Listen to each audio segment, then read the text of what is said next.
Hello, everybody. Welcome once again to another episode of the Tigers Baseball Podcast. I'm your host, Chris Schulte, and we have some things to talk about today. So last week, Detroit had. Well, first of all, let's go into the injury report. Spencer Turnbull was supposed to make a rehab start today. I didn't get any information on that. But he got roughed up in his Tuesday start, so he's probably going to get the maximum rehab starts that he earned. Well, that he's supposed to get by contract. So the collective bargaining agreement has a certain amount of. There's some certain things that you can do and you can't do when it comes to the. When it comes to sending people down, bringing people up, rehab starts, rehab outings, rehab assignments, things like that. So Spencer Turnbull, as I understand it, pitchers get 30 days, so 6 total rehab starts if you start them every 5 days. And I think Spencer's going to need all 6 of those rehab starts before he comes up and pitches again for Detroit. Mason Englert is pitching well. He's gone 4 innings, allowed one hit, no runs. He's struck out 4, or he's allowed no runs, 4 hits, 1 walk, and he's struck out, I think, 6 or something like that in 4 innings. So he's looking good. What impresses me is the 1 walk in 4 innings. That is exactly what Detroit needs right now. What that bullpen has been doing, what that pitching staff has been doing is they don't walk as many people as they used to. And so they're actually staying in the strike zone and throwing strikes with conviction. So that is good to see Mason Englert doing that, and hopefully he'll be back on a mound in Detroit pretty soon. I don't know who goes down after he does, if he comes up, when he comes up, because he has to. He's a Rule 5 draft pick. He has to stay the entire season. So that's going to be a thing. Will Vest came back. He is back with the Tigers. He joined the team just before the Boston series, and he has pitched quite well since his return from a knee strain. So, still no word on Austin Meadows. He's really, all we've seen is that he's undergoing psychological therapy and treatment and doing what he needs to do. Folks, I don't think we see Austin Meadows as a Detroit Tiger ever again. I really don't. I think it was really cool watching him and Parker play in the outfield together in spring training. Sadly, I don't think that's going to happen on a major league field unless they decide to give him one more shot at it, and they bring Parker up next year, which I don't see them doing that either, to be honest with you, because it looks like the outfield is pretty set. So, at the end of the day, I don't see Parker and Austin playing together in the same Tigers outfield, which really sucks, because that would be something really cool. That would be something that I know the fans of Detroit would love. I know the Meadows family would love. And honestly, it might give Austin something to shoot for in his treatment. Like, it might be, an incentive to help him deal with his demons. And you know what, the dream of playing with my brother in the outfield is real. And so, we can hope, but I don't think that's ever going to happen. So with all that being said, Kerry Carpenter is on fire. Spencer Torkelson is on fire. Riley Green is on fire. And this offense is actually playing pretty well. And you sit there and go, well, wait a minute. They scored a grand total of 16 runs in 4 games against Cleveland. Yes, they did. Actually, no, they didn't. They only scored 13 runs against Cleveland. and they allowed 9, 10. So, the pitching staff is doing its job. Detroit took 3 out of 4 against Cleveland this weekend, split a series in Minnesota, a brief 2-game series in Minnesota, lost 2 out of 3 to Boston. But you know what? Detroit just doesn't play the American League East well, and Yankees fans take note of this because you guys got 6 against the Tigers over the next, within the next, before the 1st of October and the end of the season. So, you guys can get healthy a little bit against the Detroit Tigers because they're like 3-17, I think it is, or 3-18 against the American League East.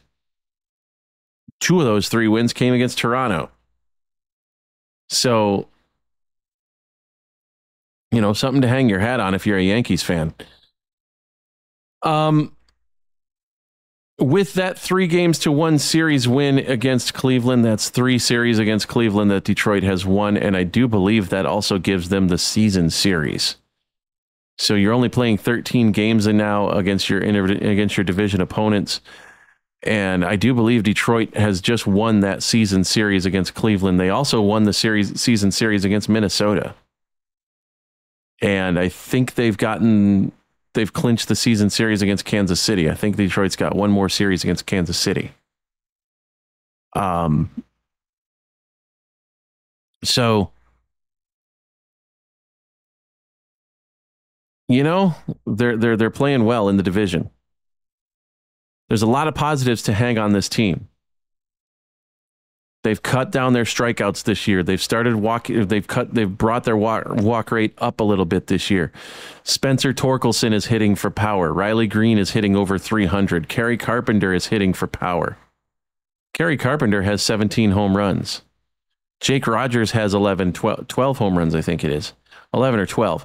He's got double-digit home runs. You're getting double-digit homer production from the catcher position. Speaking of the catcher position, Detroit designated Eric Haas for assignment. He only had 4 homers this year. He was 9 for 71 against left-handed pitching. He wasn't getting the job done, and he had to go. It's sad because we liked Eric Haas here. He was a Dearborn Divine Child graduate from here in the Detroit area. So it's sad to see him go, but you know what? That's the business of baseball. Business is business, and that's what happens. So Detroit DFA's Eric Haas and claims Carson Kelly off of waivers from Arizona. He's going to be the backup. Jake Rogers has done what he was supposed to do, and that is take the starting position. He's grabbed hold of it and taken control of it. And that's what you would expect from the one guy that was left from the Justin Verlander deal. So there you go. Detroit's got the Cubs this week. Javi Baez plays his old team. I'm going to be interested to see how that pans out. He's back off of the bereavement list. Jason Foley is back off of the bereavement list. So Detroit's got pretty much its full complement of opening day players, with the exception of Eric Haas and with the exception of Jonathan Scope. But and of course with the exception of Spencer Turnbull and Tyler Alexander and Matt Boyd. So I want to get into something now that is kind of bothering me. And far be it from me to criticize. Well, okay, I won't go that far down that rabbit hole. I understand that I am not a baseball executive. I don't know all the rules of being a baseball executive, the written and unwritten rules of being a baseball executive. I don't know what the ins and outs are of the industry. Okay, I'll stipulate to all of that. But why?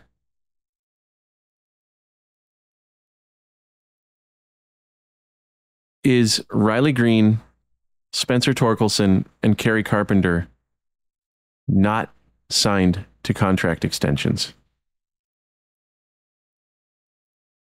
especially Torkelson and Green, because those are your top two draft picks over in 2019 and 2020. Those are the guys who are supposed to be the cornerstones of this franchise moving forward. So why hasn't Scott Harris bought out the last 4 years of their rookie contracts, bought out their arbitration years, and just signed them to an extension? Rick Hahn did it with the White Sox with Eloy Jimenez and Luis Robert. Alex Anthopoulos has done it in Atlanta. The winning organizations see the talent that they have, and they keep that talent. I'm going to quote Scott Harris. I'm going to paraphrase Scott Harris, actually, because one of the things that he said in his introductory press conference was, we want to develop talent. We want to develop, maintain, and retain talent. Well, part of retaining talent is signing that talent that you have in your organization to a contract extension and doing it early enough that you don't have to worry about arbitration. You don't have to worry about them going to free agency for their first time around. You sign Riley Green and Spencer Torkelson to 10-year contract extensions, and then you get rid of them when they're in their early 30s and let them go and do things elsewhere. You do the same thing to Kerry Carpenter. Kerry Carpenter's a little bit older, so you only got to give him like a 6 or 7 year deal. And sure, he could catch on as a DH somewhere, or a right fielder somewhere when he's in his 30s.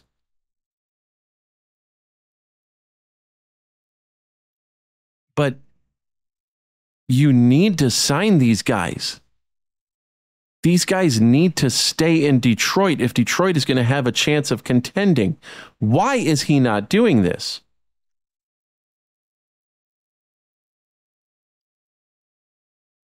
Why at the end of 2023 will Spencer Torkelson and Riley Green still be on their rookie contracts? Why?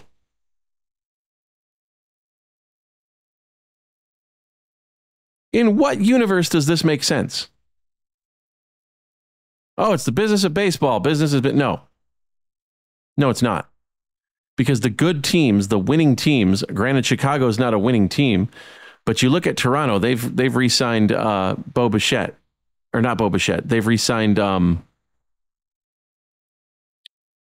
They've given an extension to somebody up there in Toronto. I can't remember who it is. I think it was Vlad Jr. Cleveland has given an extension to Jose Ramirez. Minnesota, an extension to Byron Buxton. You hold on to the talent that you have. Corbin Carroll got himself an extension, and he's not even done with his rookie year in Arizona. You know, in the offseason, Alex Anthopoulos gave out, I think it was 2 or 3 contract extensions to Atlanta Braves players. Dana Brown came in from Atlanta to Houston and gave out a couple of contract extensions because they saw the talent that they had. They realized that talent that they had was in their prime window, and they wanted to keep them around until that prime window closed, and then they were going to let them go. I get that contract extensions don't always work, okay? That Manny Machado contract extension in San Diego isn't looking too good right now. All right, I get that. I understand that. I respect that. But the timing is everything on these things. Okay, Manny Machado was going to be a free agent at the end of the year. He had 5 years left on his deal, but he could have opted out at the end of the year. And he said he was going to do that. That's fine. Manny Machado is 31 years old. Now you've got Manny Machado until he turns 41, and he's going to be a garbage player for you for the next 10 years. Enjoy yourself another 7 years or so, because after he's 34 or 35, he's not going to be fast enough to play third base. Enjoy yourself another 6 or 7 years of a $40 million DH, $30 million DH. Enjoy that. All right. I can see that. And I know a lot of people will sit there and say, well, it's early in Torkelson's career and he's not hitting for average and blah, blah, blah, blah, blah. That's going to come. He's figuring it out, folks. And as far as it goes, oh, well, Riley Green doesn't have a lot of power. Yeah, but you know what? He's hitting over 300 right now for the year. And he's got double-digit homers. So guess what? That power is going to come too. For Torkelson right now, the power is there. For Green, it's on its way. Remember, Green's a couple years younger than Torkelson is. Torkelson has played college baseball. Green did not. But I'll tell you right now, Green's a better overall hitter than Torkelson. Give it time, they'll be 1A and 1B, or 1 and 1A if you want to look at it that way. And Kerry Carpenter ain't that far behind. Kerry Carpenter hit 2 balls over the Green Monster last weekend. And he's left-handed. Now, for those who don't know, the Green Monster is 37 feet high. Granted, it's only like 308 feet away from home plate, but to hit a ball that high, that far, that's awesome power, man. And let's not forget that Carpenter separated his shoulder during the season, so he's about a month behind. If you take that month or so that he had when he was on the injured list, he'd have as many homers as Torque does. So why are these guys not getting contract extensions? What is wrong with Scott Harris right now? He tries to trade Eduardo Rodriguez to a team that he knows Eduardo Rodriguez doesn't want to go to.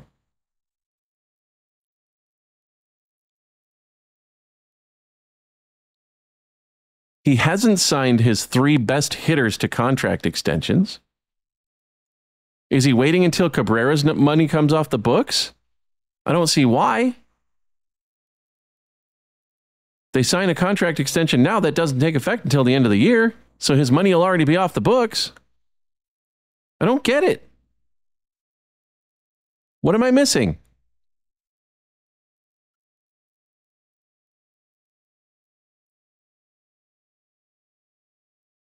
I want to thank Anchor for distributing the podcast. You can catch me on Spotify or Apple Podcasts or wherever you want to get your podcasts from.